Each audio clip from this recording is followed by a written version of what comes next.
My dear parent, இப்போ 8th table சொல்லுறதுக்காக முறையை தெரிஞ்சுக்கலாம். இதில் 8 ஃபிங்கர் மட்டும்தான் யூஸ் பண்ண போகிறோம். வேறு எந்த ஃபிங்கரும் கிடையாது. 8 ஃபிங்கர் விட்டு 2 க்ளோஸ் பண்ணி சொல்லிகிட்டே வரணும். ஃபஸ்ட்டு 8 ஃபிங்கர் விடணும், 2 ஃபிங்கராக க்ளோஸ் பண்ணிகிட்டே வரணும். அது க்ளோஸ் ஆனோடனே அடுத்தது 8 ஃபிங்கர் இப்படியே சொல்லிகிட்டே வரணும்.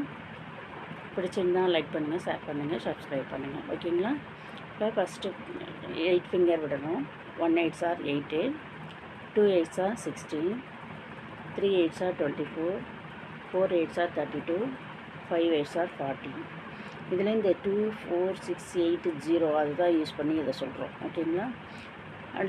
அடுத்தது 6 8s are 48, 7 8s are 56, 8 8s are 64, 9 8s are 72, 10 8s are 80, 11 8s are 88, 12 8s are 96, 13 8s are 104, 14 8s are 112, 15 8s are 120, 16 8s are 128.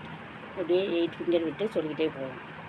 நீங்கள் ஃபஸ்ட்டு ப்ராக்டிஸ் பண்ணும்போது வீடியோ பார்த்து ப்ராக்டிஸ் பண்ணுங்கள். டேபிளை ஓப்பன் பண்ணி வச்சுக்கோங்க. திரும்ப திரும்ப நீங்கள் ப்ராக்டிஸ் பண்ணும்போது ப்ராக்டிஸ் ஆகிடும். ஓகேங்களா? தேங்க்யூ.